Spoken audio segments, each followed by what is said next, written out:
All right. Welcome to Hear Me Over Analyze, where we are going to be over analyzing today. We are going to be talking about Yellow Jackets Season 2, Episode 8. It was amazing. I hope you guys loved it as much as I did. Let's jump right into this on the previously on. Now, the previously on might seem like a weird place to start. We don't really need to recap it, but I disagree.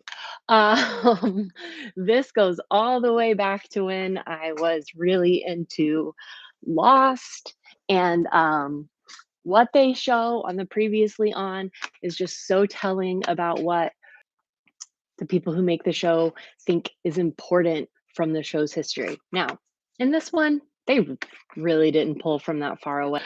We started with the baby, just a overall baby recap leading to the fight with Lottie, recap of how everyone ends up, all the adults end up at the wellness center.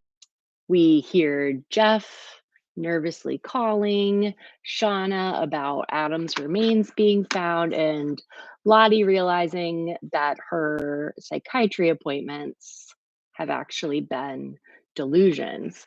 Um, Ending with the Antler Queen saying, "Does a hunt that has no violence feed anyone?" Which, if you've seen the episode, yeah, that probably becomes their mantra for the rest of the time they are in the wilderness. So the show starts. We start in 1996. It's post fight.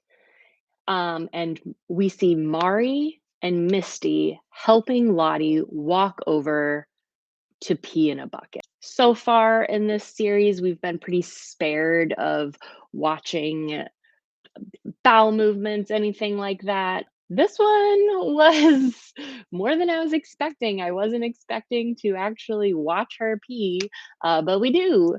The importance here, right, is that Lottie is really hurt. There's internal bleeding, there's blood in her pee, and it's not great. She is not doing well. My big takeaway though was that they have Lottie in the attic part of the cabin, which just seems totally impractical.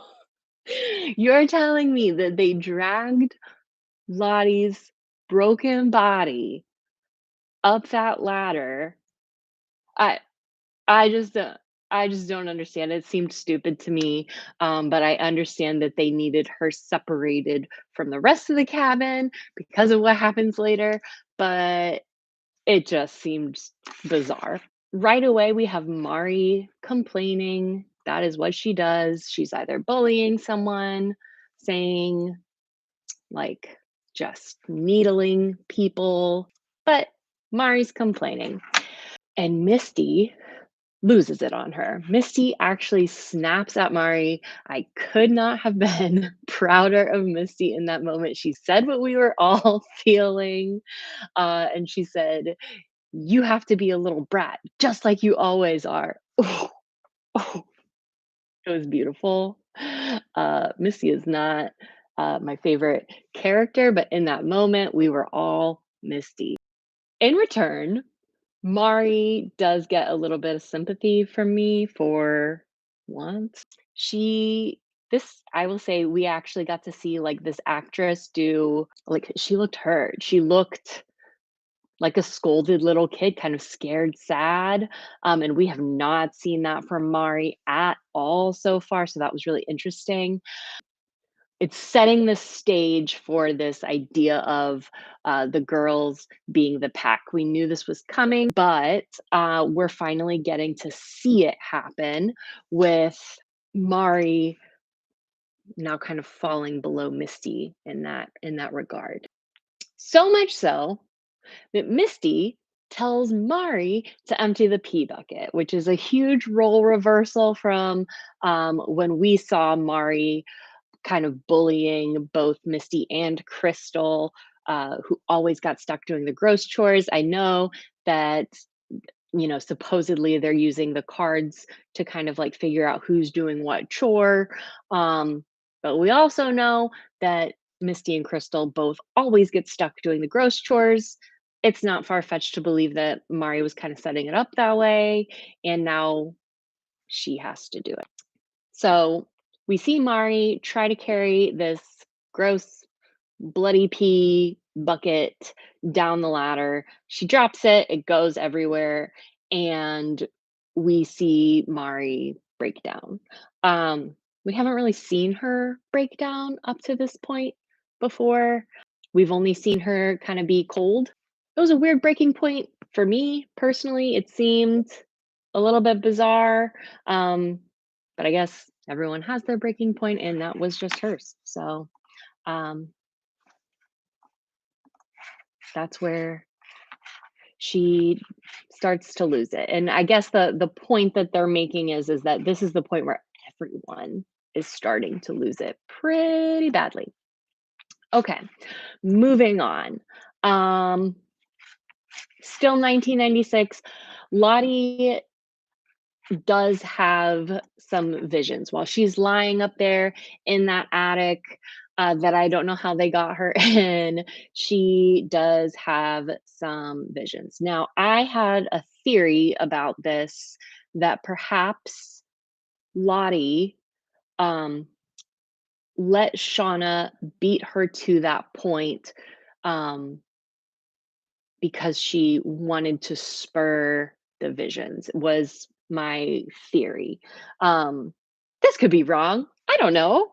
We here's here's my take on it, okay? So I believe that because we saw Lottie have visions when she almost died in the competition, right? So her and Natalie were hunting, and when Lottie almost froze to death, that's where she went to the mall and Laura Lee, all of that stuff, right? Um, I believe Lottie is trying to spur on more visions because she's not having any, and that is alarming her, I think. The reason I think that is because Lottie didn't seem to have any idea what was going on with Crystal, whether Crystal was alive, whether Crystal was dead, was anything about it, anything. And we saw her have a lot of feelings. At least she verbalized, no, Javi's alive. I know Javi's alive. I know Javi's alive. I know Javi's alive. So my theory is that she learned that near-death experiences bring about those visions. We see that in the adult women later on, and I think that young Lottie maybe let Shauna take her to that point to spur on these visions. Well, she gets what she wants, I think, because we get a couple visions. I may have missed a couple, but I did try to pause on each one. Here's what I saw: the Queen of Hearts. We knew that was coming. People in the snow. Uh, a really crude dry, it looked like, I think it was the Red River. Let me know if you guys saw something different. They showed it twice, and it didn't look like anything except maybe, the Red River to me, and something plunging into the ice. All of these, as we know, come back later. So those are the visions. Hopefully, I didn't miss any. Then we get something that I was not expecting. I gotta tell you. Aquila and Nugget. Aquila and Nugget. Okay, so in case you've forgotten, Nugget is the mouse that Aquila found and has been keeping in her pocket. She's playing with Nugget, and Nugget is playing back. In this part, she talks she's she's telling Nugget all the things that she is gonna do with and for Nugget when they get out of there. She's saying, "You're gonna meet my nephew. I'm gonna build you this really cool cage where you're gonna have tunnels. It's gonna be so great." And before what happened, I had the thought of like, "Oh no, Aquila is bringing up her nephew again." this is humanizing a character that didn't have a major role in season 1. I'm scared that they're bringing up that nephew again and again, to get us connected to Aquila so that they kill her off quickly, and I was very scared. Another thing I wanna point out because, there is the theory about tunnels or some sort of mines being around. Just the mention of tunnels with the mouse, it was something I noticed. So we may be alluding to either that theory or it may be nothing. So Aquila is playing with Nugget more out in the open than we've ever seen her do before, and Ty noticed. Aquila snaps at Ty, which again, we are seeing a character act in a way that we are not used to seeing them. We saw Mari break down, showing weakness. That was weird for Mari, and we're seeing Aquila being really mean. And Aquila so far has been just very sweet. And then we see that Nugget is not um, a fuzzy little alive mouse. Nugget is a nugget. Nugget is dead. Nugget is like the grossest mummified, dry, hairless mouse I've ever seen. Not that I've ever seen that. I was amazed at how gross that was. Whoa. Whoa. Okay, so moving away from the shock of Nugget being a nugget, why this scene is important. For me, the takeaway is Ty is once again the one catching a person talking to a dead thing. So previously, we had Ty catching Shauna interacting with frozen Jackie, and really judging Shauna harshly for like putting makeup on Jackie and stuff. So now we have once again Ty encountering one of the girls, you know, talking to something that's dead. So why is it always Ty? Why is it Ty? I personally think it's because Ty, at least teenage Ty, has this refusal in her to acknowledge any irrational thinking. Okay, bear with me because I know there's a lot of irrational things that like happen in the wilderness or things that we might call irrational, but we know that Ty has this like either traumatic or supernatural experience with her grandmother as a child. She has the man with no eyes that seems to plague her. We know that there's other or bad Ty with the sleepwalking. We know that all of those things exist in her world. And we also know that she has like a refusal to acknowledge them for maybe being supernatural or anything. So I think that she's the natural person to kind of call this behavior out because she will not let herself accept any ounce of that and she can't let anyone else do it either. We know that the only reason she tolerates all of Lottie's mysticism that she's kind of bringing the group is because of Van. We know that that's the only reason, and because she stopped sleepwalking, which she attributes. I think that that is why they're having that character repeatedly have to do that and to bring these people back to reality in that way. I think it's very likely that if other girls saw poor Aquila kind of doing that, they might let her just do it. They might. Because how is it maybe in their minds? They're going through a lot. How is it wrong for her to find hope in this thing that doesn't exist? And that's sad. And some people might not think that that is healthy. Um, and I also think that in that situation, what are you going to do? But Ty seems like the one to kind of call that out. And what we're supposed to take away from that is that like she's still not grappling with what's going on with her. We move away from 1996 We go to back to 2021.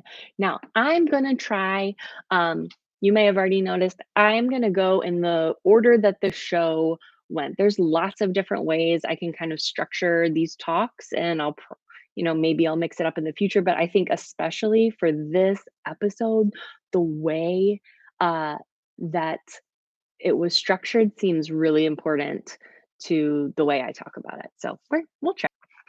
In 2021, no time has passed. Shauna has just gotten off the phone with Jeff and goes to the other woman and starts to relay the information about Adam's remains being found. I don't want to say his body because it's not all of his. So his remains being found. Obviously, Ty, Natalie, and Misty are concerned and they have some questions. Van and Lottie are confused. And that kind of is an important setup here. So we learn a couple things. We learn that Natalie is actually the one who buried the body in the park. I'm not certain that information was privy to us before. We knew that Misty had gotten rid of the head, hands, and maybe feet. Those remains.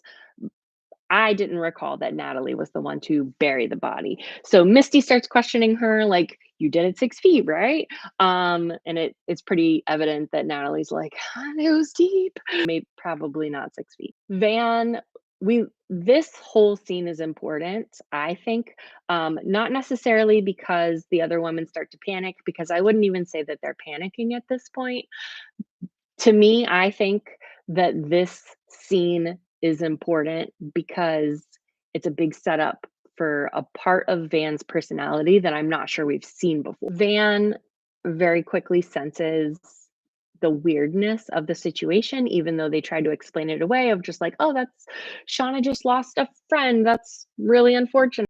Van isn't here for any of that. Van is very quick to call Thaisa out on lying about the situation, and we see how Van handles that. Shauna decides that she is gonna go home to be with Jeff and Callie. Van, because no one will fill her in, takes Shauna's keys right out of her hand and throws them in the woods in the middle of the dark, forcing everyone to deal with the situation. It was pretty funny. I kind of love it. I love Van is such an interesting character, especially this episode. We get some, I'll say, darkness that we have not previously experienced with this character. But I still love her. Her forcing everyone to confront a situation. I guess I identify a little bit with that. It was good. I loved Van for that. We get the reminder that the women are unaware that Jeff, there's a couple things. They're unaware that Jeff knows about the murder, much less Callie. They're unaware that Jeff was actually the blackmailer, and they're unaware that Randy helped Jeff do that. Now, I've got to be upfront right here. I have, no, had, and probably still have trouble accepting the fact that Jeff was just blackmailing them for money. I especially in season 1, it's hard for me to wrap my head around the fact that, like, he sent those postcards, he did these things. I know a lot of people are just like, Jeff is this innocent guy who made a stupid mistake, and you're probably right. I'm probably wrong, but I just feel like there is something more there, and I felt like I should be upfront about that because it might cloud the way I talk about Jeff, because he is this really funny dad character, that I do love a lot, but I also just would not be surprised if there was more to his story. I don't know, probably not. So they're unaware of all of that. The women still believe that Adam it is the or was the blackmailer. we jump back to 1996, and there is a reason for that. We have Van kind of showing her true colors in 2021, forcing everyone to confront the situation. And then we jump back to 1996, and we're going to start seeing these characteristics in teen Van. So we start out, and Van in teen Van is watching Ty while Ty seems to be kind of in like a fugue state. Okay. We have seen adult Ty look at and interact other Ty or bad Ty, but we have not seen teenage Ty like have an out of body experience with that other being until now. So that we see that happening. Van is watching Thaisa go through this, and of course, teen bad or other Ty does the creepy smile that adult other Ty does sometimes, and it's very creepy and spooky. But she's actually talking to Van. So once Thaisa comes out of that fugue state, Van is obviously worried about her. And then we really start to get allusions to how absolutely starving, and I mean that in every sense of the word, everyone is at this point in the winter. So we see Van give Mari, who's cooking, uh, Jackie's leather belt, and she says, like, it's made of leather. Maybe if we boil it, there's protein or something. So that's how desperate they are at this point. I think it's really easy for us to say, like, oh, that's ridiculous, like boiling a leather belt. It reminds me a lot of the real life situation that happened with the rugby team in the Andes. I think it was in the 70s, where that team, after a plane crash on a glacier in the middle of the mountains, they were out there for 70 some days. And I know that at some point they attempted to like eat parts of the plane, like, they tried to take, like, the cushions apart and stuff, and they actually tried to eat the plane, and that team did also eventually resort to cannibalism. I think that there is a lot of stuff that we are supposed to I would not be at all surprised if, like, aspects of Yellowjackets was inspired by real life events that happened to this rugby team. The difference here is that the rugby team only resorted to eating other people who had already died. That really creates a contrast with the Yellowjackets, who are going to start, I guess we should just call it hunting, right? I don't know what else to call it. And if that interests you at all, that rugby team, I saw something, I think 2020 is doing a special on them soon. So, I mean, there's tons of stuff out there already, but I just saw that I believe it's 2020 that's going to do a new thing on that, and I'm wondering if it's because Yellow Jackets is happening and people have interest in this kind of thing. But yeah, that team had a lot of, unfortunately, team members who had passed away, that were just kind of around, whereas these girls crashed in spring, and buried all the bodies, and now the ground is frozen, so they don't have access like that.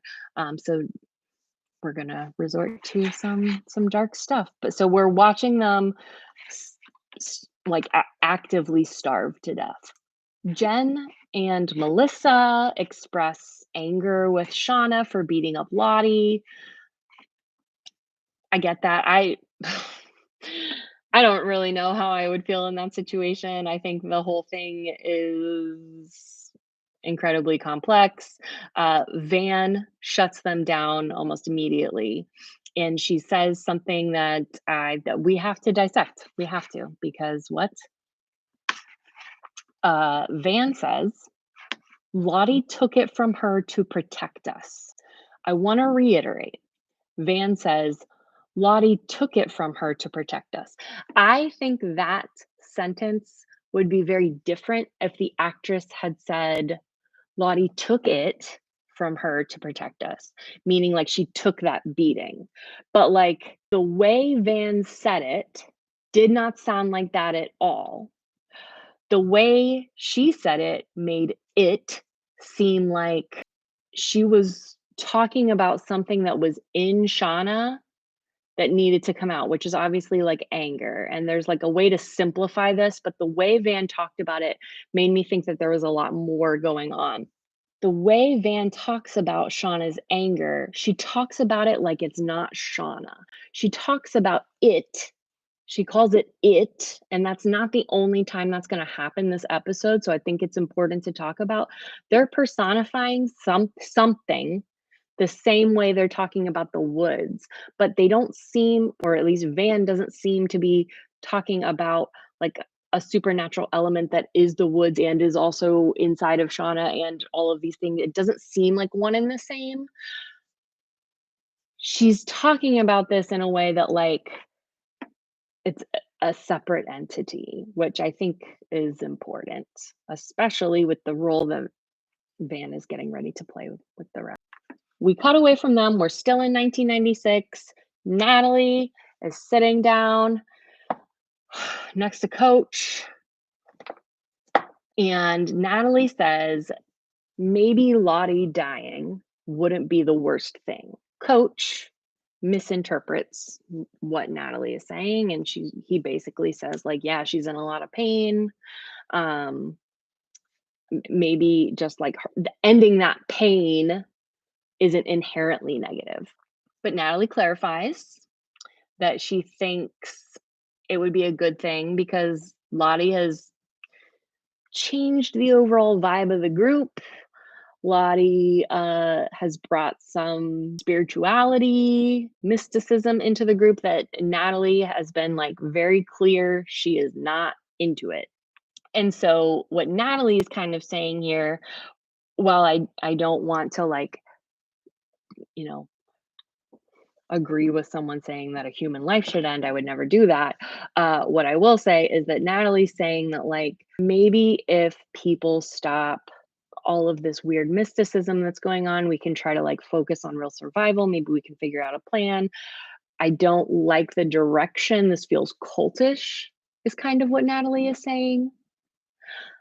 And instead, what Coach Ben hears is frustrating because Coach Ben responds with, sounds like you're jealous. And this is where I lost my mind. Coach Ben, I don't know if it's misogyny that's happening, whether it's ageism that's happening. I don't know what's going on with you, but basically, what you're saying to Natalie in that moment is you're a stupid little girl who wants to be popular. That means Lottie needs to die because I don't have what she has. So I'm just jealous. So she should probably die. What, are are you serious? Like, I know you have been useless almost the entire time, but for you to just discount Natalie's completely valid concerns with starting a cult while they're stranded in the wilderness, I don't I don't know what to say to you. I don't know what to say to you, coach. Where have you been? You are the worst adult in the room. Natalie is much more of an adult. That I don't I'm I'm done with Coach Ben. I really have tried to care about this character. I am here for a man struggling with his homosexuality and the 90s and lack of acceptance. I am here for that, but I am not here for this. I'm not here for this. Natalie has helped keep this man alive. She is basically the only person that still speaks to him, which she does on occasion when she draws the map. Jealous? Okay. So Natalie handled that better than I did, and she basically tries to present some evidence to him because he has not been present. He's just been moping in his room by himself as the only adult. So she tries to give him some facts that he may not have because he's been missing. So she says, even Javi's gone to the dark side. And then she explains that she saw Javi bowing to a symboled tree the other day. And I gotta tell you, that is pretty concerning. I know there is a huge debate around, is this supernatural? Is it trauma? Little things like the symbols still having been carved in the trees, um, Javi bowing to the symbol after being gone for so long. I'm still I'm obviously team both. All right. I think there's some supernatural. I don't know where those symbols came from. I don't know uh like what made the we saw the angle of the wind and the snow fall onto Jackie's corpse while it was burning so that it cooked her. There are some things that we're not seeing through characters' eyes that still seem supernatural, and obviously it's still trauma. But Javi bowing to a tree is concerning. Coach asks what I think to be not a question I would have asked in that moment because she already said it was a symboled tree. We know there are many symboled trees. We know that they're marked on the map. But coach says, "Oh, which one?" And she says it was near the creek. During this part, we have the kind of like I don't even want to try to mimic it because I would do a horrible job, but we have the supernatural music. It's the music where we know something is going on with the mysticism and the woods and the wilderness and all of that. So that music starts to come up while they're having that conversation. Coach Ben then goes back and looks at Javi's drawings. He kind of goes through Javi's stuff a little bit and he finds a bunch of drawings. Um, to me, it felt like the show was trying to make us feel like this was some sort of big reveal. I didn't really feel like it was a big reveal. And that is probably because I am just so frustrated with Coach Ben. I am so frustrated with Coach Ben. Um, so I didn't feel that way.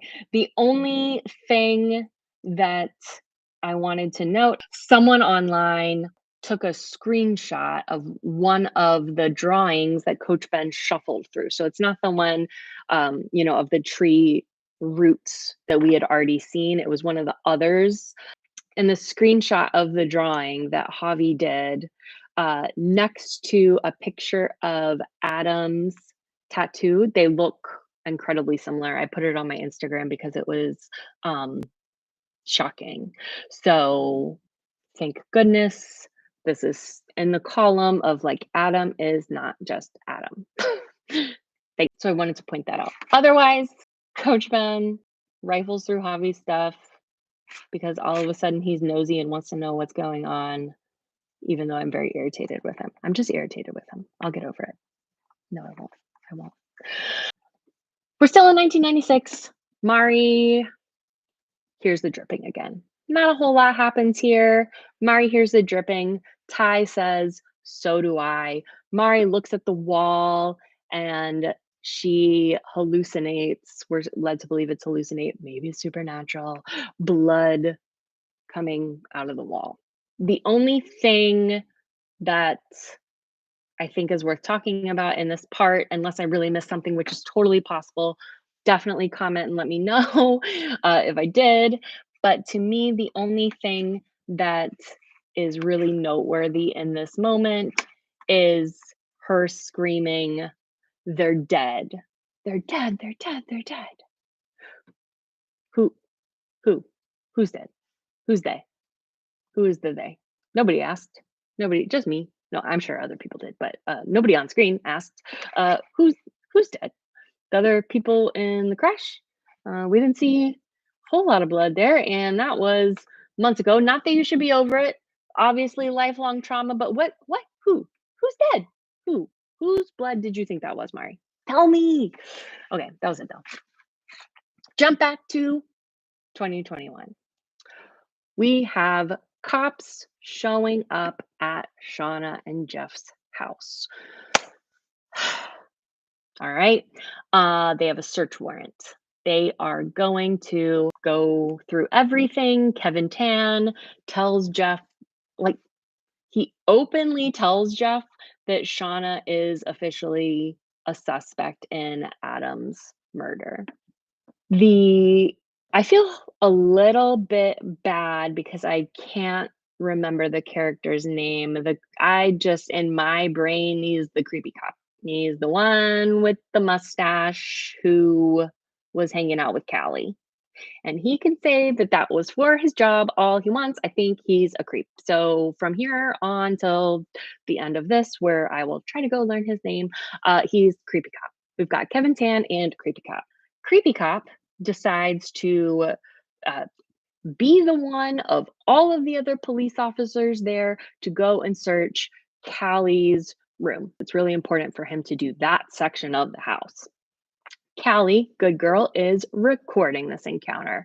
Proud of her for that. And on camera, she is saying things that call him creepy because he is.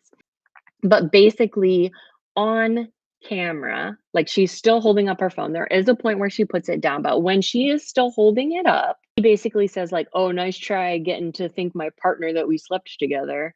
He says that while he knows Callie is filming him. I just could not like this person less.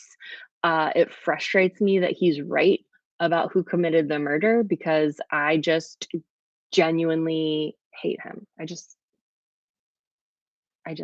dislike him so incredibly. So there's that.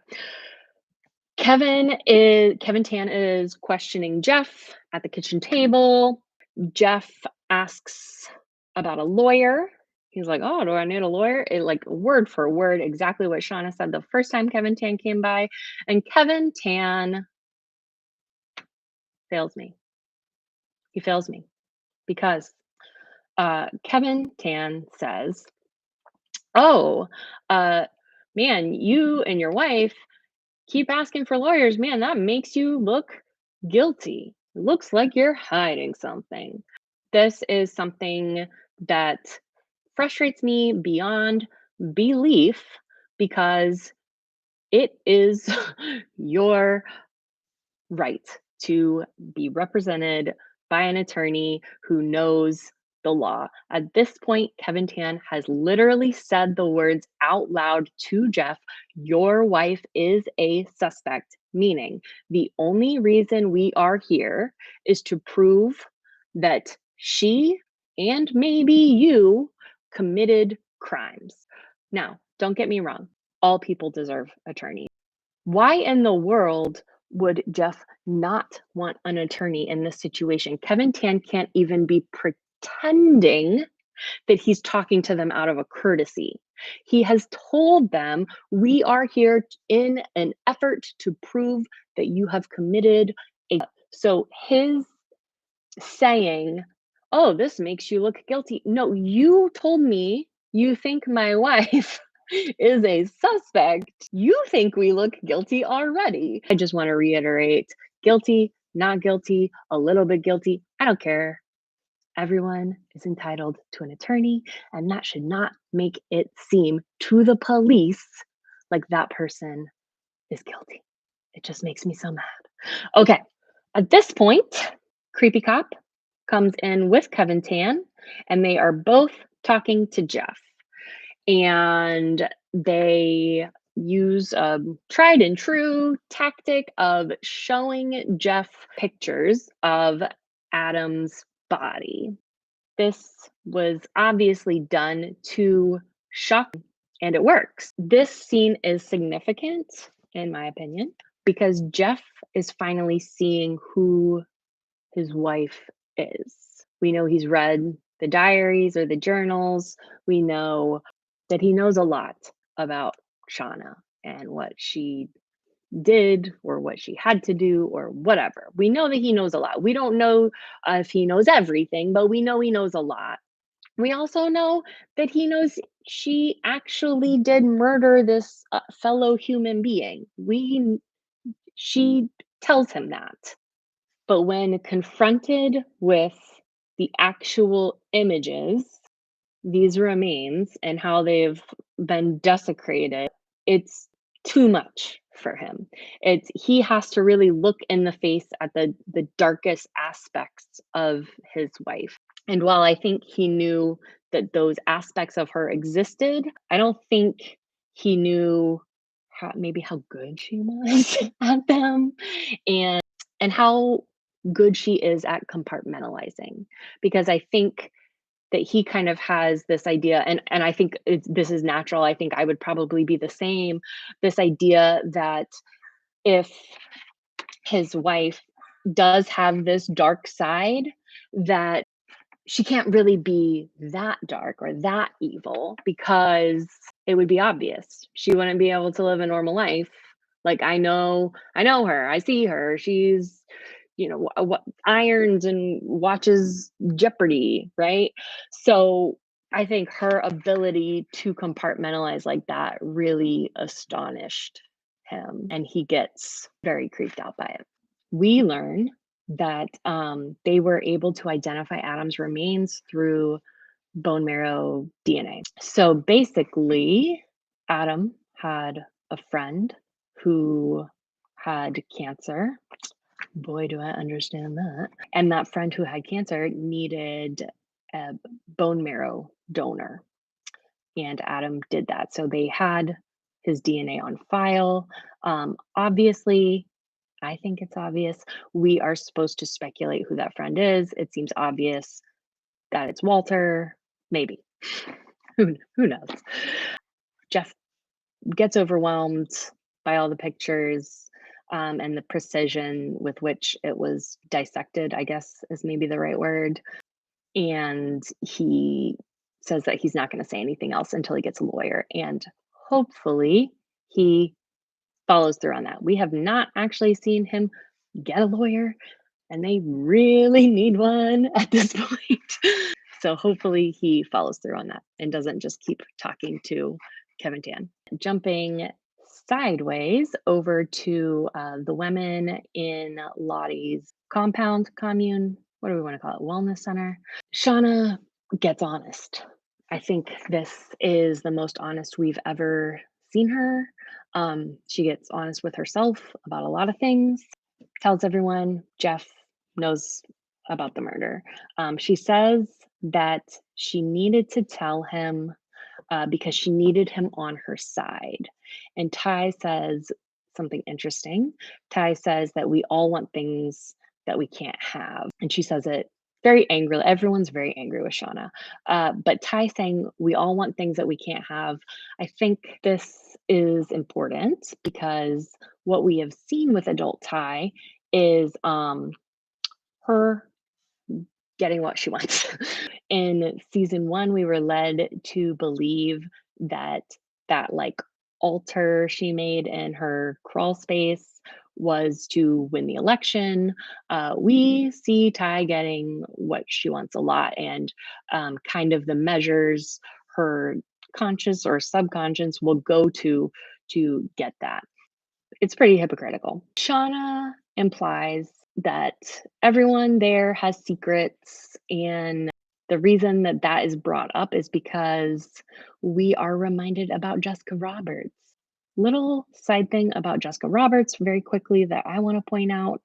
It seems like everyone was looking for Adam, who had gone missing, but we have a woman, Jessica Roberts, who went missing at least for days and then randomly reappears dead in her running car. And that's not really mentioned, not alluded to as being on the news. It doesn't seem to be investigated. We haven't even heard Kevin Tan mention it like in passing. We haven't heard Creepy Cop and Kevin Tan mention it like, oh, well, we got to check out this other thing. It just seems like Jessica Roberts has kind of like fallen off the face of the planet, and we're all supposed to be okay with that. And I'm not. So we know that Ty has Jessica Roberts as a secret. And that is how Ty actually found where Van was. It sounds like when Ty and Van split that it wasn't great because they are it seems like there was a concerted effort to not know where the other was. Misty, however, also in the room, knows that Ty hired Jessica Roberts to dig up things about them before her election. So Misty decides to tell the group. She shares with the class. And in doing so, Misty admits to taking care of Jessica Roberts, which everybody there understands is killing Jessica. We jump back to 1996 and we have one scene kind of smack dab in the middle of just everybody being nice. And I should have known that this was, you know, where everything was going to go wrong, right? Because everyone was being just a little too nice and a little too hopeful for a little too long. Misty checks in on Coach Ben. It was really sweet. It didn't seem creepy at all, which is a great growth for teenage Misty from season one. She seems genuinely concerned about Coach Ben's mental health. Natalie made Javi some gloves. They are of the fingerless variety, which I bring up that way because we had seen shots of some fingerless gloves poking up through some ice in teasers and stuff. It was a very sweet moment. Javi, still not speaking, seems very appreciative. Travis watches this interaction and he goes over and apologizes to Natalie for basically being a giant jerk to her. I understand him being upset that Natalie, in a way, like fake Javi's death, but it's pretty clear that Natalie did that in an effort to try to protect Travis based off of the information she had at the time. And it's just a really sweet moment. Don't worry, it's over. It's over. Here we go. Strap in, everybody. Lottie upstairs starts grabbing at her coat, just trying to get it off. Reminder, she is incapacitated. Internal bleeding. She has some sort of infection. She is not doing well, and she's grabbing at her coat. So this leads us to believe like her infection is getting worse. She's got this fever. It's bad. And Lottie says to Misty, if I die, don't waste my body. I think that cannibalism is the least interesting part of that. I feel like more than anything, this is showing Lottie feeling out of touch with the supernatural side. We have spent basically all of season two watching Lottie feel really in touch with either the wilderness or her delusions, depending on what you believe for teen Lottie. To me, this shows her feeling really out of control and really out of touch with that because she doesn't know. She doesn't seem to know what's going to happen. She doesn't have this blind faith of like, the wilderness will heal me or the wilderness will take me. She doesn't seem to have strong feelings either way. That's interesting to me. So, to me, that is more interesting than the proposed cannibalism because in a situation like that, I think most people would say, like, if I am already dead, please keep surviving. We're still in 1996, and I'm about to just get upset about Coach Ben again. I just can't with this man. Coach Ben seems to be trying to copy the map that Natalie has made, and he's trying to make like a small scale hand drawn map. And it's very clear that he wants to go find where Javi went. And this makes me really mad. It just does. This makes me really angry. It's the middle of winter. There's probably 2, 3 feet of snow, um, at the shallowest points of the snow, and I don't think that there is any way that you can spin Coach Ben on his crutches going out to find where Javi went as him doing a noble or important thing. I think this just encapsulates how incredibly selfish he is. Um, if he was doing this with any good intent or any just not even he doesn't it doesn't have to be like a self-sacrificial thing. I'm not saying you have to be a martyr to be a good person, but he's like he's it's so selfish. If he was doing this at all to help in any sort of rescue situation, he could tell Natalie what he thinks she should do. She doesn't buy into the mysticism, which is a column in the right direction of like trying to achieve something like this. A- And she is the only person who talks to him. She would do it, is my point. I think she would do it. If he was doing this to help save them or to just do something positive, he would have had someone else do the plan, someone more able bodied, given the situation, given him not being super used to only having one leg and going around on the crutches, plus the snow, plus the terrain, plus you don't know what else.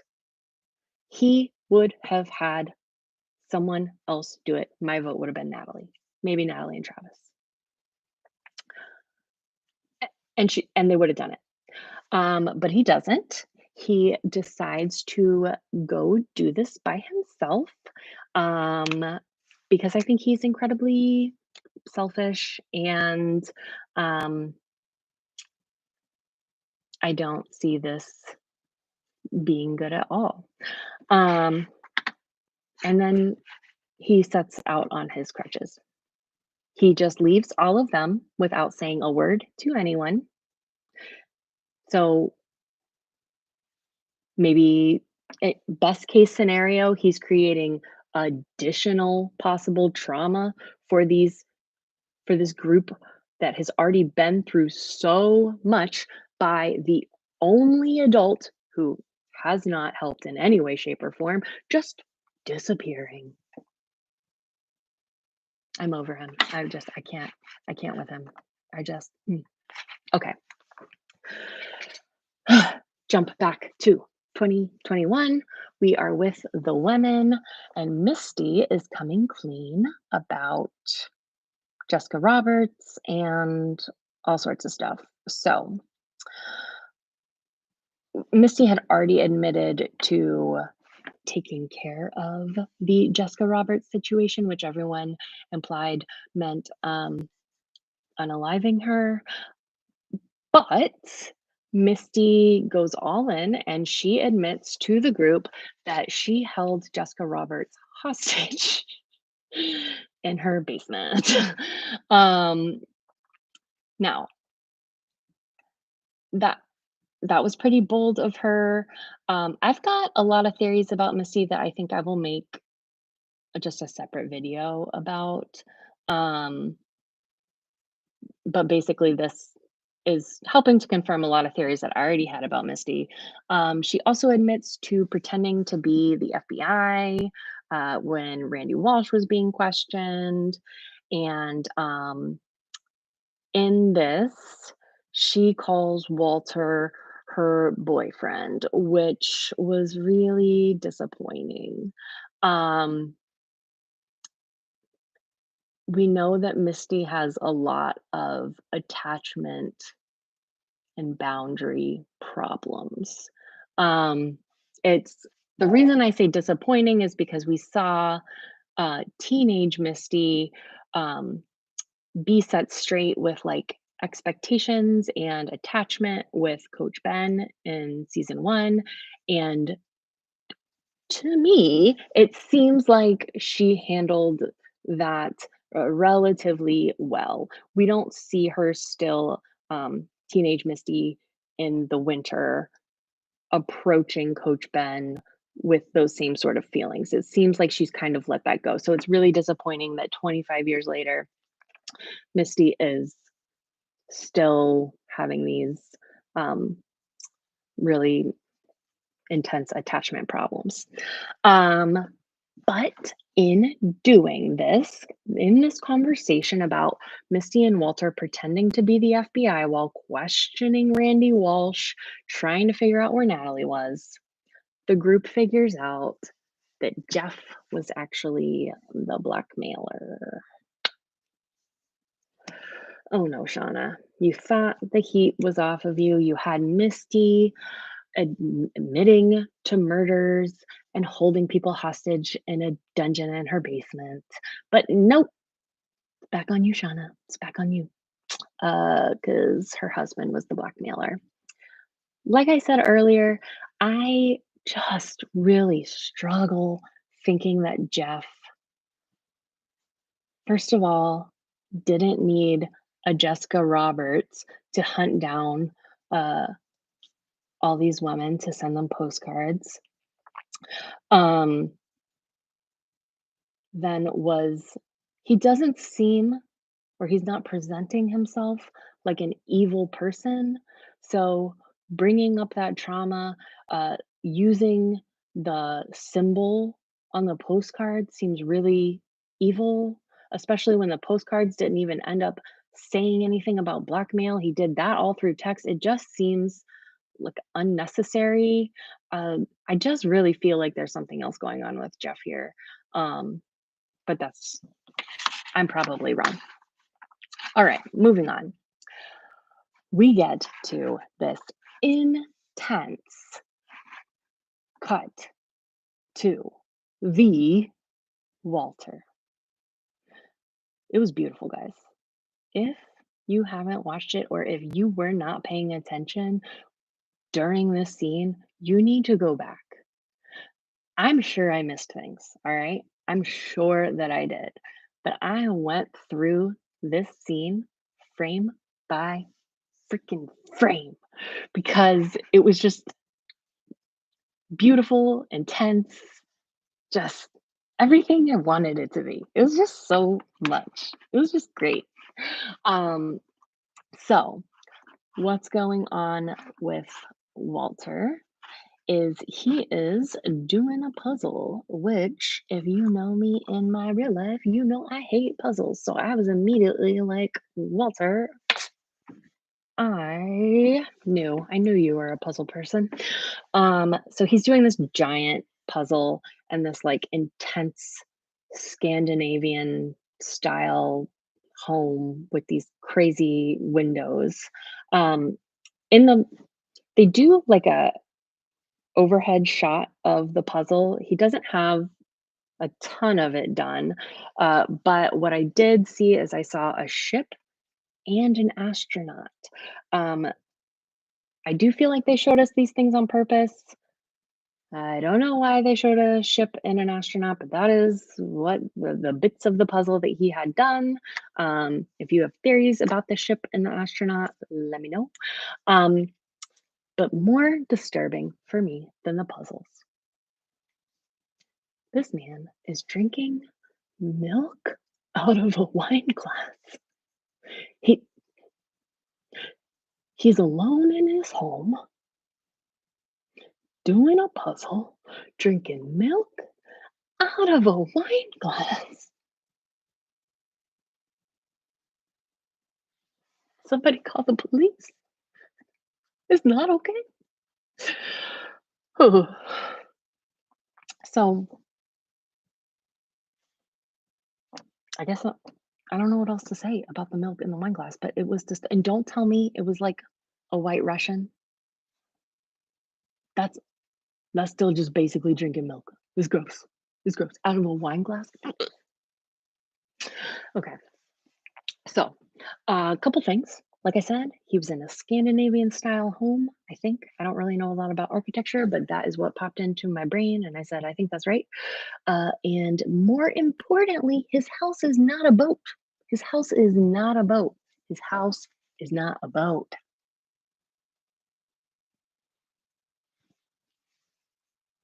Okay. Um, sure, maybe he's got a houseboat as like his second home. Maybe that's his Airbnb. I don't know. But his house is not a boat. Uh, there's also a lot of blue. There was like blue everywhere. Um, I wrote down that he had blue PJs. I think we see later that they were not actually pajamas. I feel bad for calling them pajamas. I don't know what that style of dress is called, but it was blue. Um, Elijah Wood has blue eyes. That is evident in all of the blueness going on. There's blue paintings in the back. Blue, blue, blue, blue, blue, blue, blue. Okay. Um, I don't know how that's related to the purple or the heliotrope of Lottie, but I know that sometimes colors mean things here. Blue. Um, they show his laptop. The background of his laptop is a cat with its tongue out. Um, we've got Walter the cat chasing Misty or all of the women as the mouse. I don't know if we're going back to Nugget. Are they a mummified Nugget? I don't know. I'm just giving you information. I'm over analyzing, right? That's what I do. So we've got the cat, the tongue out. Um, I've never seen a cat put its tongue out the way that this particular picture had a cat tongue out, but it very much looked like the cat was sticking his tongue out at us in like a nanny nanny boo boo kind of way, a little bit, a little bit. Um, that's what I noticed. Okay, then Walter gets notifications on his computer. He's sitting there doing his puzzle. He's got his laptop next to him. Some notifications pop up. I'm going to read them to you because, of course, I wrote them down. So, someone on the Citizen Detective site with the handle in the thick of it, so at in the thick of it, messages Walter and says, she's a literal, and then in all caps, man eater. Then, at Sammy the Sleuth said, I knew it was her at putting the sick in forensics, which is Walter. You're the man. Then the last one was from at 33 underscore red herrings, plural, said, does anyone know where the case is going now? So Walter gets on his computer. Why? What are all these people messaging me about? Oh my goodness, what's going on? And he sees all the articles about Adam's remains being found. Um, so, a couple of things with people directly messaging Walter the way that they were. It seems like he was more than just interacting with people in general on a forum. It seems like he was working with some of these other individual sleuths and messaging them directly about his theory. Because for someone to say she's a literal man eater, it seems like he has posed a theory because the article doesn't say, like, and here's our number one suspect. Uh, they seem to know who it was. Um, that's something that stuck out to me. Another thing that sticks out to me is if you pause the screen when he is looking at the news, at the top, there are other articles, article headlines, right? And one of them I didn't think mattered, given because that's not the one I wrote down. It'll probably be the one that matters. But there's a one on the left hand side that says, um, that there's a storm coming and the governor has issued a severe weather warning. So, I feel like this storm is going to play a part in next week's episode. Um, but moving along with the plot, Walter reads the article, goes to the town in New Jersey. He types in like that fake town name, New Jersey Police Department, and he emails the police department. And he basically doesn't give them any information, but he says, I may have information. That was basically all the email said. Or he said, I may have information that will help with your investigation. Um, I put two scenes together that were separated, but I don't think it's super significant that they were separated. The next time we see Walter, he grabs what seems like an already packed overnight bag out of a coat closet and then grabs either a purple coat or a purple outfit, something. He grabs a purple. We know where he's going. We know that he has a purple outfit all ready to go just in case he needed to go visit Misty. So, cutting sideways, Jeff and Callie. Um, Part of this is so, so, so sweet. And part of this makes me want to shake Jeff. And I know that Jeff is getting a lot of love online. Everyone seems to just adore Jeff. And I get it. If there's nothing darker to Jeff, my sincerest apologies.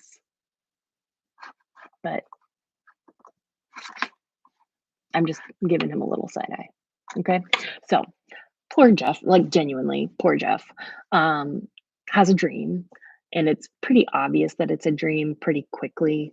Um, I hope you guys agree with that. That Shauna comes home from Lottie's retreat uh, and just like starts cutting him, starts slicing him up. Um, it gets pretty silly pretty quickly because Shauna has like electric knives as hand in place of her hands. Um, and I feel bad for Jeff in this moment because he's coping with a couple different things, but unfortunately, I don't think he realizes he's coping with a couple different things. I think he just thinks he's coping with this thing that his family is going through and like his wife being much more brutal than he realized. Uh, but I think there's more going on for him, um, and he just doesn't know it. We have heard Jeff multiple times this season talk about like, "Uh, you cheated on me because I'm so boring," and like the strawberry lube and all that stuff, right? Like i- it's very like adorably innocent funny with Jeff sometimes. Um, but he can't seem to separate that like being a more exciting person doesn't have to equate with like the brutality of Shauna. Like those are separate. Like you can be more exciting, Jeff. Like you could go even somewhere more exciting than um Williamsburg. Like I bet you could go somewhere more. You could go down the street and find somewhere more exciting than Williamsburg. Like you can do more exciting things that aren't that extreme. But he can't separate that. So he's really struggling. I think in the scene, one thing that we really see is how much he does love Shauna. Like he loves Shauna. Um, at least I believe that right now. And he really wants to love all of Shauna. He wants to love Shauna unconditionally. And and he doesn't love these really brutal, scary parts. Um, and I think he is struggling with that. A as I think, would anyone. Um, so He gets up, he finds Callie on the couch. Callie, 16 years old, sitting on the couch, drinking a beer.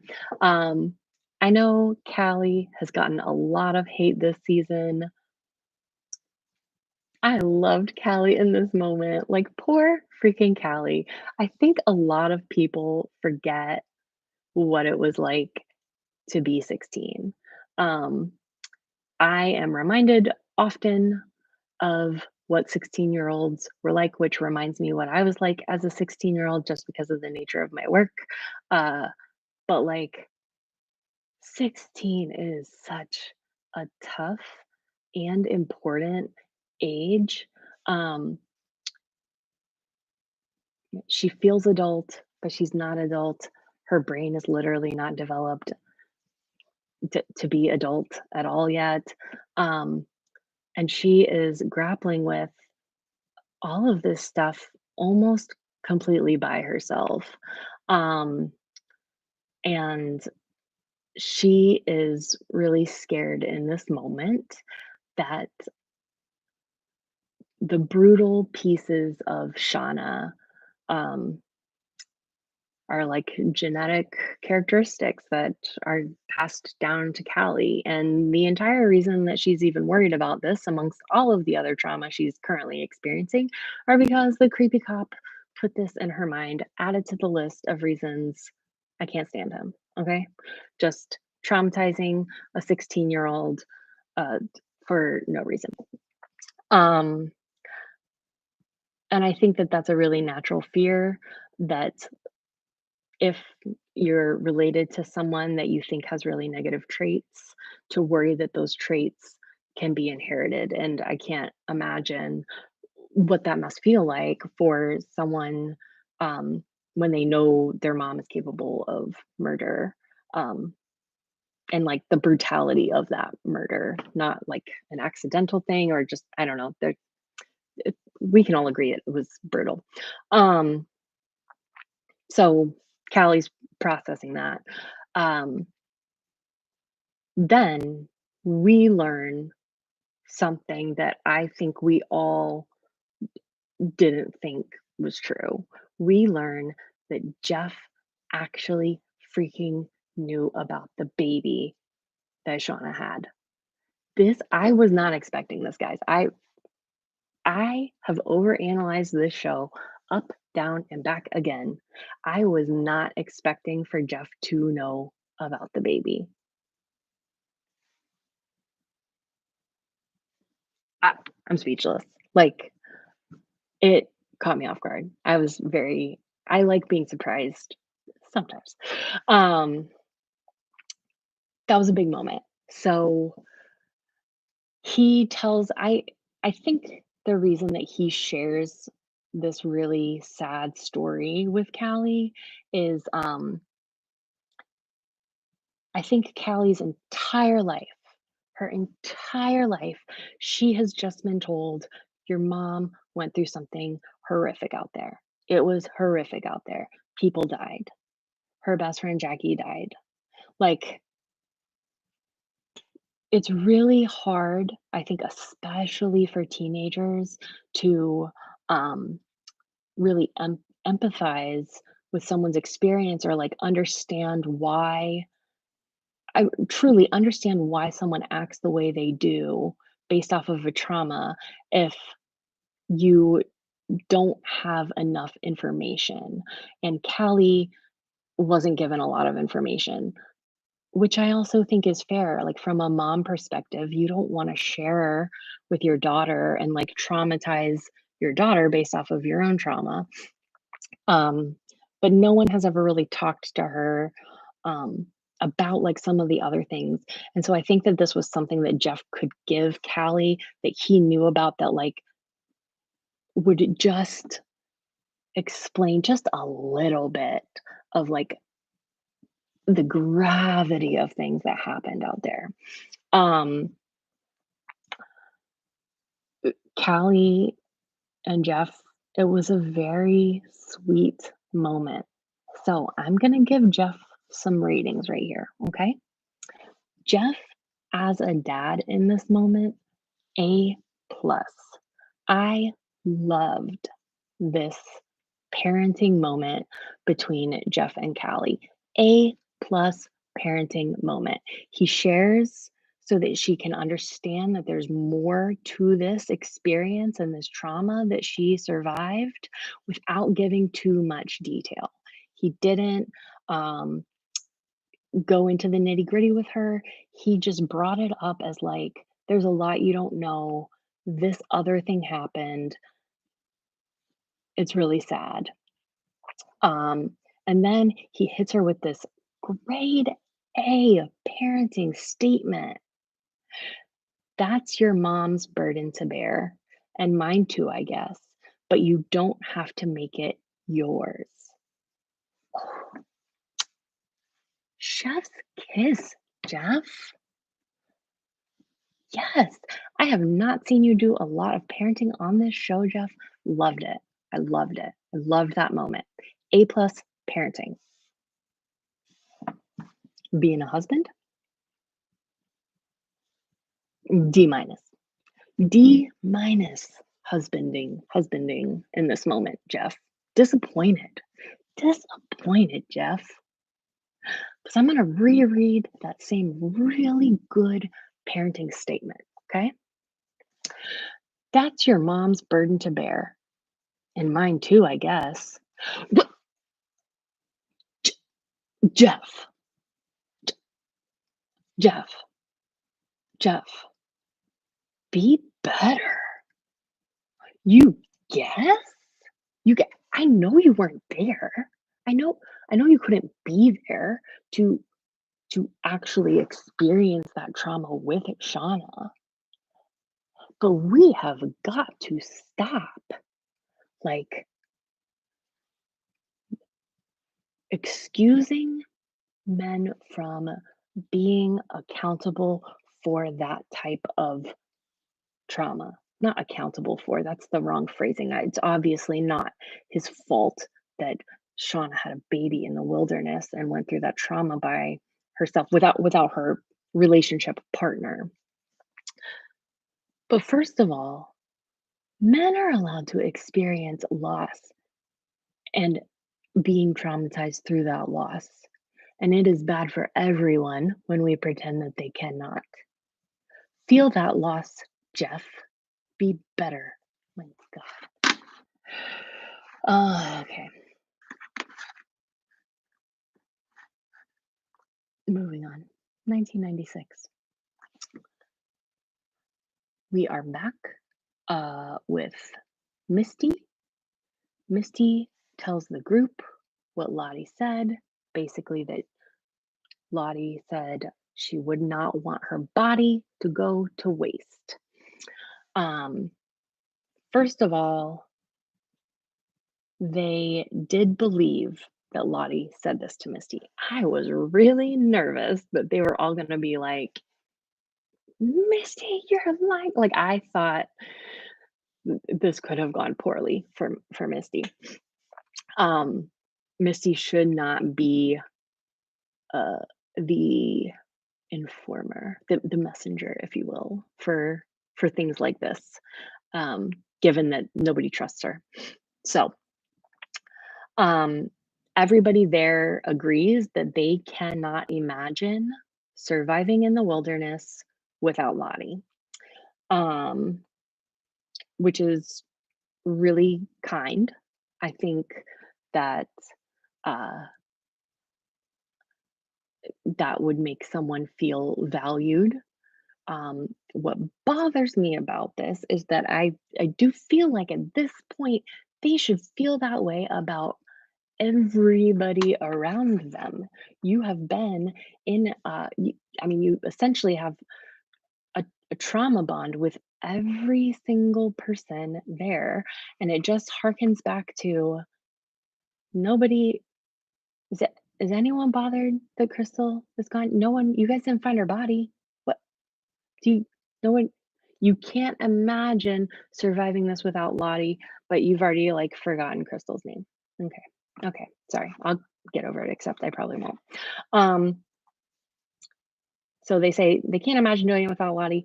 Travis points out, like, it doesn't matter if you can't imagine it because w we are all starving to death, you know, Lottie's body is already fighting a battle to attempt to heal.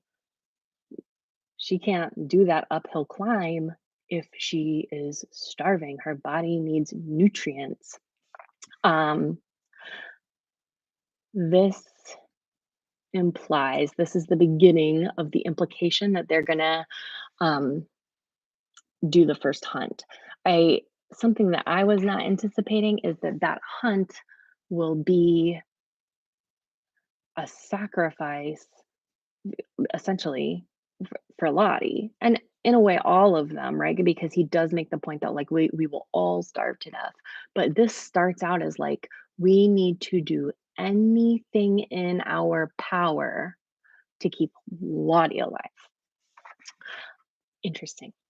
Um, just want to point out, in addition to that, not a single human being has noticed that Coach Ben is missing.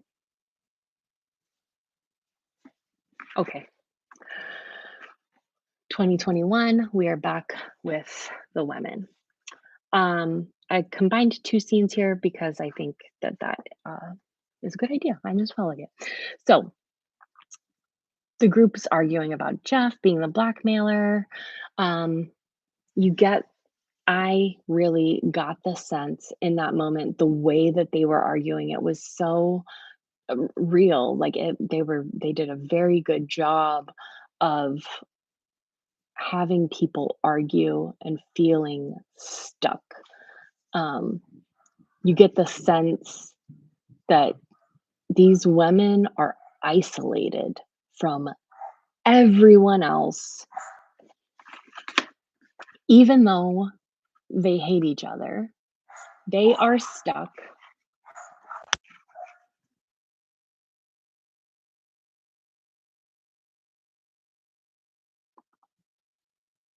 Sorry, my dogs are barking. My apologies.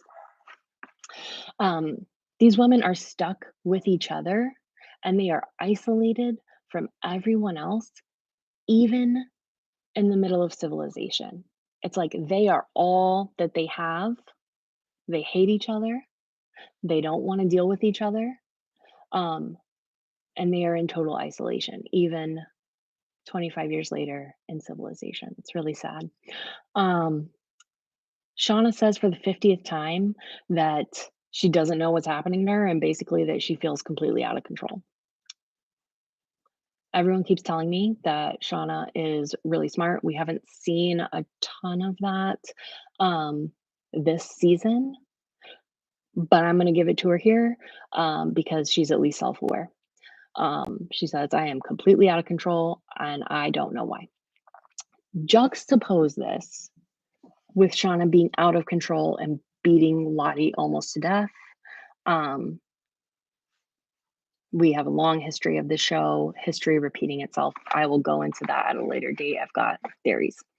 But Shauna just lays it all out and says, I can't stop. Everything I do is wrong. Everything I do is making everything worse. Here we are.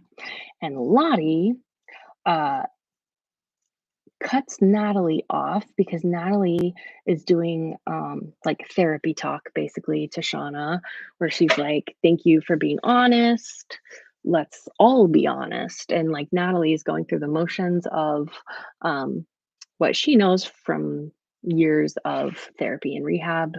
And uh, it's unfortunate that Lottie stops her because I think everybody in that room could have helped.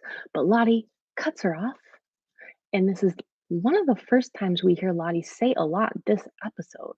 Lottie has largely been sitting with the other women, making really kind of scary faces every once in a while. Um, so all of a sudden, Lottie is taking over this meeting, and Lottie says, we're not going to solve SH word with talking Nat. And it was so sharp the way she said it. Like I knew it wasn't her voice, but it sounded like it came from like Ty, um, or maybe Van. And then Lottie says, "This isn't something that therapies can fix." Great. Lottie has now completely bought in to her delusion. So she, even though she has realized that the meetings with her psychiatrist were delusion, um, and in those meetings she was talking about like maybe believing her delusion. So even once she's realized that, no, she's all in again. So she's thinking that she is like one with the wilderness and knows can be speak with authority more than Natalie can on this. Um, and then Lottie lays out her theory of how whatever it is brought them all back together. She points out everyone's, um, bad behavior as evidence of the wilderness wanting more sacrifice, essentially. Uh, then we get a couple quotes. Hope you guys are ready. She says, "And now we have to give it what it wants." This is another quote this episode where we have the elusive it, right? And now we have to give it what it wants. Um, Lottie turns around, starts pouring tea. Um, I have been of the belief that whether knowingly or unknowingly, Lottie has been drugging everyone in the compound. That is just a belief I can go into later on with more evidence if you guys are interested.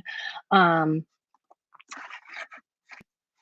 but we see her pouring tea. It's very pointed to in this scene, and then we quickly realize why when she turns around and says, um, "We give it what it always wants, one of us."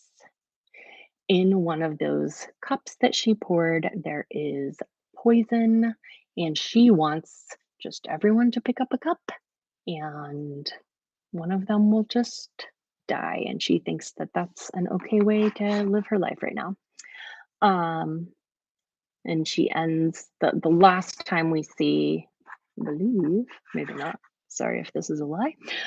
We see Lottie. She says, "We don't get to decide. It chooses." So again, it.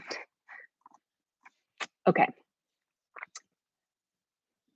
Juxtapose this going back to 1996, The Hunt. That's what I'm going to call this section. Um, Lottie, we see her depicted up in the attic, not doing well. I'm not around people dying a lot. I don't know a lot about that, but if I had to guess, that's what it looked like. That's my guess. Um, we cut down to the group of teenagers who have taken the big skull off the mantle. It is in the center. There is a candle on it, and everyone is standing in a circle around. Um, this reminded me a lot of the kind of Ouija board thing that they did in season one. Um, it had that similar vibe to me. I think that is where we are supposed to go, given all the Doom's Coming references from season one that we get in the next little bit as well. So I think we're supposed to parallel these things. Um, it is evident without any explanation. It was not hard to follow at all that they are now going to draw cards. The Queen of Hearts, if you draw it, uh, you are the chosen one. So Van is seems to be this seems to be her idea. She seems to be in charge in this moment. It even very much made me wonder if Van is the Antler Queen, um, the authority with which she was speaking. Um, I am in the same boat as I'm assuming everyone else, where I thought that Jen or Melissa or Akila or Mari uh, was going to pull the queen, and I was utterly shocked. Shocked when Natalie pulled the queen. I could not believe it. Astonished. Um, Another thing that I was just astonished by was how, um, okay, you collectively as a group or the wilderness or whatever it is has chosen someone as a sacrifice. So you're going to slit their throat in the middle of the cabin? Ew. You have a meat shed. You you have a meat shed. You're, you're in the middle of the cabin? Ugh. Okay, I'll try to get over it. I'll try. I'll do my best, guys. Okay, so Natalie is the bravest person in the whole world. Uh, she very bravely follows through with, like, okay, um, she's, visibly upset. Shauna tells her to turn around. Shauna is going to end her, so that Natalie is facing away so that Shauna, doesn't have to visibly see her own actions. And Natalie says, wait, wait, wait, wait, wait, wait, wait. And then she turns around and she's like, if you're gonna do this, you have to look in my. And it was like so epic. I love the actress that plays teenage Natalie, and I love the actress that plays teenage Shauna. They are both just like amazing. Uh, but like, yes, yes, look me in the eyes. Shauna obviously struck like what an impossible situation. Shauna was good with a knife like one time, and now she is like the default knife girl. That just sucks. That just sucks so much. Um, so we get some flashes, um, two flashes in particular when it cuts from Natalie to Shauna back to of the dooms coming, where they were had all been drugged from the mushrooms and it attacked Travis and essentially not essentially they did hold a knife to Travis. So uh this may be him kind of having some flashbacks because there's some very apparent parallels.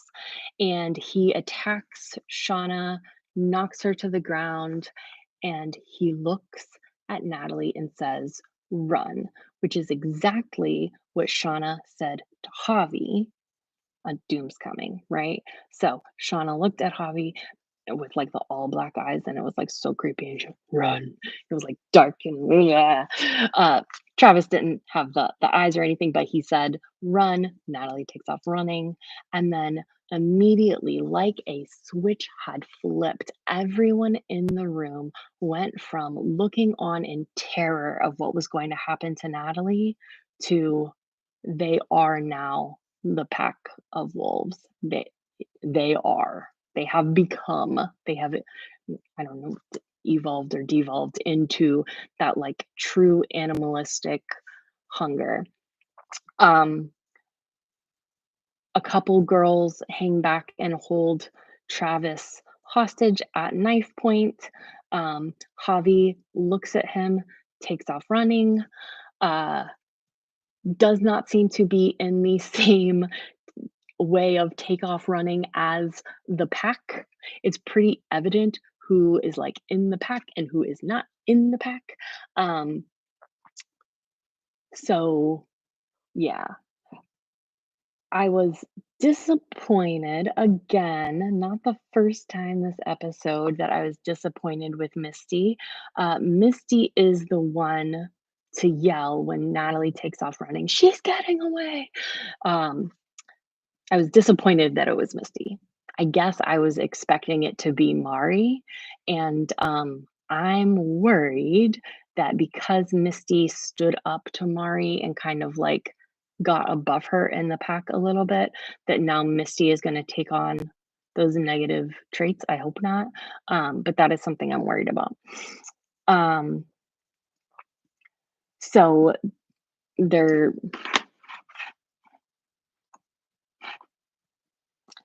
we assu I assumed, I should not say who's we, who it's me, it's me. Uh, when Javi took off running, I very much thought, like, he's going to hide at wherever he was. Um,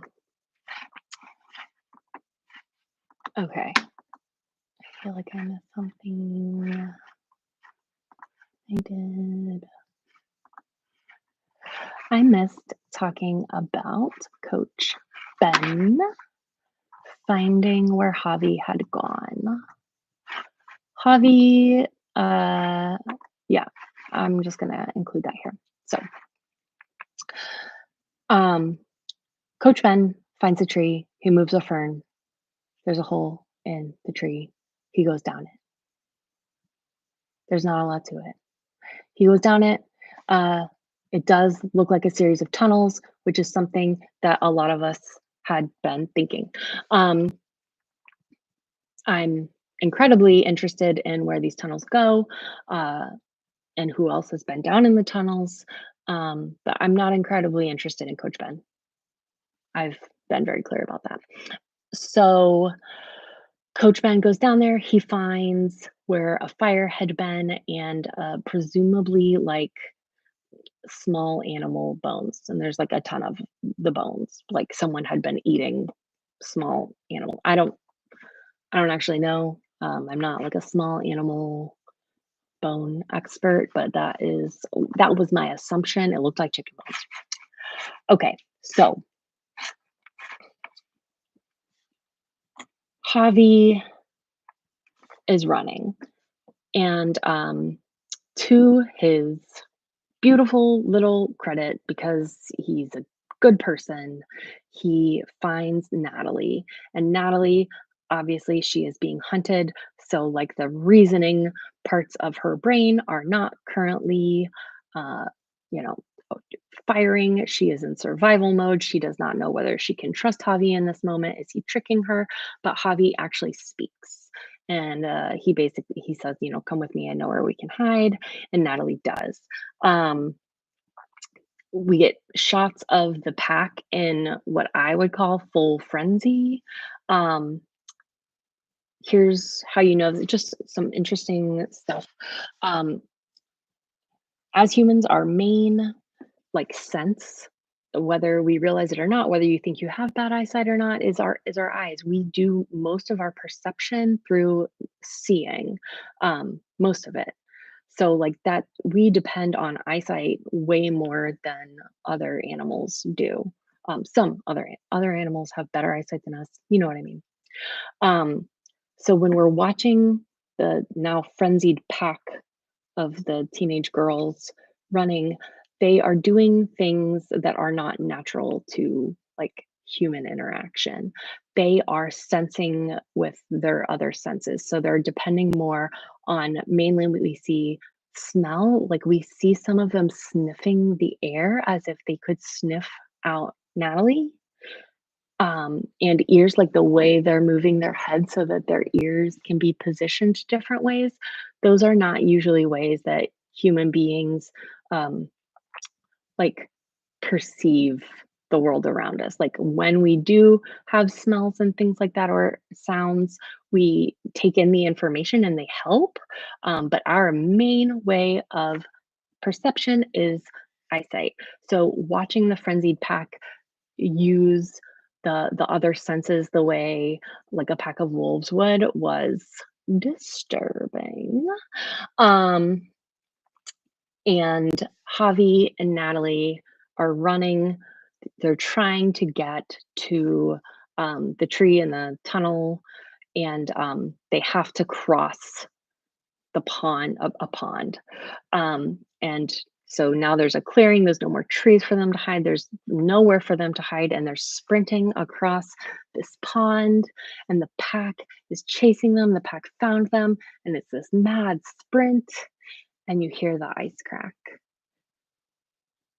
and Javi falls in the ice, and Natalie is trying to get him out, and Misty grabs Natalie away from trying to pull Javi out and says, "If you save them, they'll kill you." That was a paraphrase, but essentially that. And they all stand by and watch Javi drown. And it was horrible. It was horrible. Javi. Um, One of the worst parts, I think, was you think that they're gonna have a human like you think like, okay, this is like a group think model, and that what now they're in this horrible situation where someone they care about is actively dying. They're gonna stop this, and they don't. They actively don't. And they wait until Javi inhales water into his lungs and actively drowns, and um, Thaisa says, "Grab his body." So they literally, it felt kind of like Pit Girl in the way that like he fell and essentially into a pit, and they watched him actively die, but they didn't want to lose the resource of his meat. It was just so not human. It was well written, hard to watch, and just that added bit of like pull him out before he like goes to the bottom like the moose did. Um, was horrible. And then Van announces the wilderness chose. Um, and my takeaway here, and this was immediately confirmed, I believe, by the coming up on next week. But in that moment, I did. You can believe me or not, I don't care. Uh, the girls are acting independently of Lottie. Okay, so like Lottie had no part in this. Lottie brought the mysticism and the like whatever sort of prayer and the mindfulness, whatever aspects that Lottie is bringing to the group and to the vibe that like Natalie noted. This is different. Um, Lottie had no part in this, and the girls are doing this in the spirit of Lottie and in the spirit of that mysticism without the guidance of their guru. Lottie did not tell them to do this. She didn't imply that they should do this. She didn't motion that they should do this. Uh, she didn't even know they were doing this. Um, and the girls are all attributing their actions to this belief system. Um, and that's really dangerous. Um, so that was the end of the episode. The coming up on, we see Misty filling Lottie in, and it doesn't seem like she's cool with what's going on. So that kind of solidified that belief that I had. Adult Shauna says we have to do it the way we used to, and Natalie's not cool with that. Um, Walter and Jeff are in a scene together where there's apparently a body. Walter says, like, "You want to help me with this body?" I'm assuming it's not like a human body. Like that's got to be some sort of like funny scene because it's so weird. Um, and then there were a lot of quick shots of stuff. We see the adults basically donning the same types of masks as they did during the Doom's Coming, and I can't believe they're gonna go through with that or not. I don't know. I don't know what's going to happen, but I know they take it so far that they're putting on some masks. So that's a mess. That's a mess. Um, if you enjoyed this, uh, like and subscribe. Um, that is the way that you can show your support. You can follow me on Instagram. Um, it's the same title, Hear Me Over Analyze. And that's basically it. And I'm excited for next week. I'm going to try to make some videos about other theories that I have or if anything else comes up. Um, and I hope that you found this interesting. I will try to be more concise in the future. And I hope you guys have a great week. Let me know your theories in the comments below.